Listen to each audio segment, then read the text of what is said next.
realmente sorprendido no estoy de la decisión del juez. Él había venido durante estos 3 meses y 3 semanas que hemos estado en etapa intermedia, casi emitiendo opiniones que podíamos decir estaban orientadas a decir que sí iba a haber debate, que sí nos iba a abrir y mandarnos a debate. Así que no voy a entrar a esa discusión si estoy dispuesto a un careo o no. Aquí lo que tenemos que ver es que él cumpla con su obligación y con el convenio que dijo. No tuve tiempo para que hiciera ningún comentario sobre eso. No, tendrá que valorar también por su lado sus cosas con su defensa técnica, con su abogado, y ellos sabrán qué hacer. No puedo opinar yo sobre eso. No le puedo opinar. Si quieren, pregúntenle a ella, no les puedo aclarar sobre eso. Sobre mi novia. Son las declaraciones del expresidente Otto Pérez Molina al momento de salir de la sala de la audiencia. Él dice no se sorprende de la decisión del juez Miguel Ángel Gálvez, pero tampoco adelanta qué acciones va a presentar. Creo que Otto Pérez y su equipo legal va a querer retrasar el proceso, va a querer presentar cuanta acción se pueda, mientras el panorama cambia alrededor del Ministerio Público, las Cortes, y si este relevo les puede en algún momento beneficiar a él. Vamos a seguir viendo entonces esta estrategia, y hay posibilidades de que el escenario cambie para Otto Pérez Molina y sea a su favor, Alejandra. Sin lugar a dudas, yo creo que la estrategia va a seguir siendo la misma y probablemente se va a tomar con mucha más rudeza, creo yo, con mucha más fuerza. Los abogados de Otto Pérez Molina, y que creo que esta es una distinción importante de hacer cuando vemos que algunos de los implicados se quejan sobre el tiempo que ha llevado este proceso, es que han sido precisamente los abogados de Otto Pérez Molina y de Roxana Valdetti que han puesto cuánta cantidad de recursos han tenido a su disposición para poder retrasar este proceso. Entonces, que en un plazo, en un tiempo, en una fase como en la que estamos en la actualidad, en la cual ya deberán enfrentar un juicio, los abogados vayan a cambiar la estrategia, es muy difícil de creer. Creo que podríamos ver, tal vez, podríamos ver adoptar una estrategia similar, pero quizás con un tono un poco más fuerte, pero no creo que esa cuestión vaya a cambiar, porque en realidad quienes podrían ir adaptando tal vez un poco más sus estrategias son los implicados que yo diría tienen delitos tal vez menores a los de Otto Pérez Molina, o que no estaban en la cúpula, digamos, de la línea, que podrían ir evaluando quizás otras opciones para llevar a cabo sus juicios. El expresidente de la República no sé cuántas más opciones tenga que pelear con toda la fuerza y tratar de desafiar a la justicia guatemalteca. Esperar tal vez un fiscal general más cómodo o ad hoc a su caso. ¿Pudiera estar esperando eso? O jueces y magistrados ad hoc también, algo que hablábamos durante el corte que también mencionaba ya Julio, una corte de constitucionalidad más ad hoc, que en último caso pudiera somatar la mesa y decir, bueno, vamos a resolver distinto, ir jugando con esos frenos y contrapesos que tiene el sistema para poderse favorecer a sí mismo. Mientras tanto, que el caso espere, ¿no? Que el caso siga un curso lento para que puedan esas estrategias poderse implementar. Julio, ¿qué tanto influye el cambio, digamos, de las cabezas en las fiscalías, pongámoslo así, que se logre que los sectores de Mariscal Zavala y otros afines logren colocar a un fiscal general y jefe de Ministerio Público afín? ¿Qué tanto podría cambiar el trabajo de FES y de otras fiscalías? Muchísimo. Recordemos primero, digamos, que el fiscal tiene la potestad de manejar administrativamente la fiscalía, es decir, cuántos recursos le voy a asignar o no a una fiscalía. Pensemos, por ejemplo, en el caso de la Fiscalía contra la Corrupción. Cuando inició durante el gobierno de Alfonso Portillo, la fiscalía tenía bastante inversión y que, digamos, llevó casos importantes en esa época contra el vicepresidente de la República, contra ministros, y que luego, después de ese esfuerzo, fue desmantelada, llegando a ser hasta casi solo 4 agencias que estaban llevando casos pequeños contra municipalidades en la época de Juan Luis Florido. El asunto, digamos, es si puede o no echarse para atrás en casos donde ya se presentó la acusación. Es muy difícil, ahí sí es bastante difícil. Pero que pueda impedir que salgan casos nuevos que aún no han salido y que todavía están en la espera de poder resolverse, ahí sí podría, digamos, tener intervención. Y aquí lo que preocupa, digamos, es cuánta intervención tiene el Congreso de la República y el presidente de la República en la elección de estas nuevas autoridades en materia de justicia. Hay una clara posición de oposición de tanto del Congreso como de la Presidencia de la República al trabajo que está haciendo CICIG ahora. ¿Será que eso va a influir o no en la elección de los próximos magistrados, del próximo fiscal general? Yo, por supuesto, creo que sí. Y aquí hay autoridades, digamos, que son claves. La Corte de Constitucionalidad es una. El FRG marcó la pauta para los siguientes gobiernos de que si quieren modificar algo dentro del sistema de justicia, tomen la CC.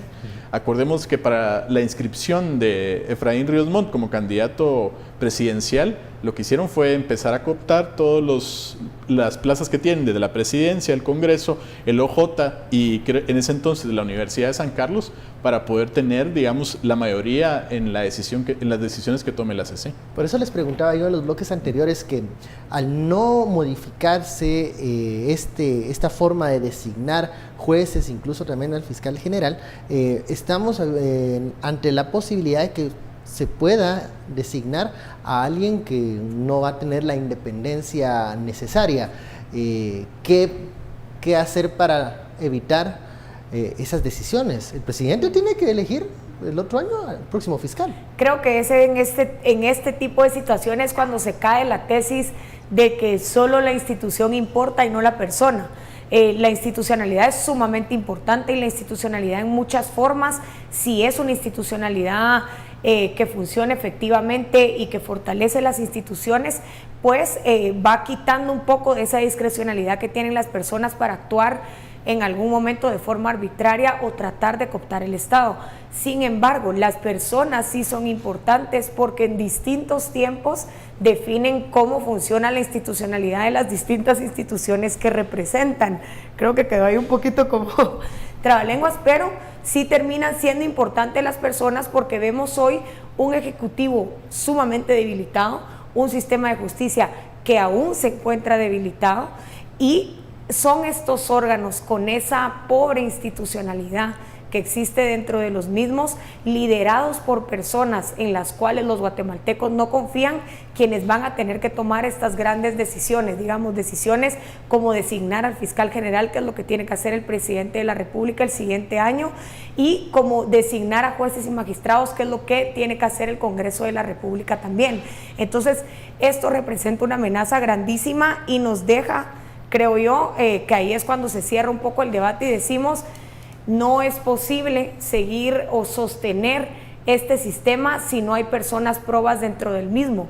Pero ¿cómo ponemos a prueba esas personas probas? Y creo que la única solución está en la forma en que logremos garantizar que la legislación que se vaya implementando para el sistema guatemalteco se cumpla y que exista un verdadero imperio de la ley y haya respeto del Estado de Derecho.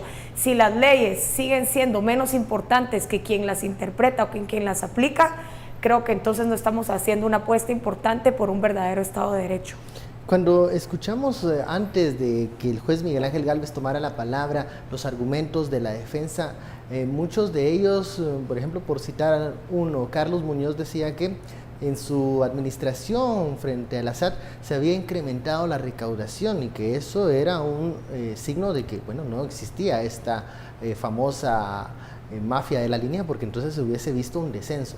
Así hay otros argumentos que se han ido presentando. ¿Qué tan sólidos son esos reclamos, esas justificaciones ya en la etapa que va a entrar el caso, Julio? Bueno, yo creo que siempre son válidos. La declaración de los sindicatos es un medio de defensa. Ahora, ¿tiene lógica o no tiene lógica? Creo que no tiene lógica porque lo que se está viendo en el caso de la línea no es que se hayan robado dinero de las arcas del Estado, sino que cobraban por la agilización de los trámites. Es decir, digamos, tenían una tabla, digamos, donde cobraban uniformemente y a partir de ahí había una complicación. Si vemos esa recaudación cómo estaba distribuida, vemos que había mucha repetición de productos. Por ejemplo, me refiero a los zapatos. Vemos que casi siempre cuando ingresan zapatos a Guatemala por Puerto Quetzal, vamos a ver que los zapatos son de la menor calidad posible. ¿Y por qué son de la menor calidad posible? Porque pagan menos aranceles. Entonces, lo que se está diciendo es que esta organización lo que tenía la capacidad era no de dejar de cobrar impuestos, sino cobrar la menor cantidad de impuestos a cambio de un pago por corrupción. Y que ese pago por corrupción, como dije antes, también era por agilizar los trámites.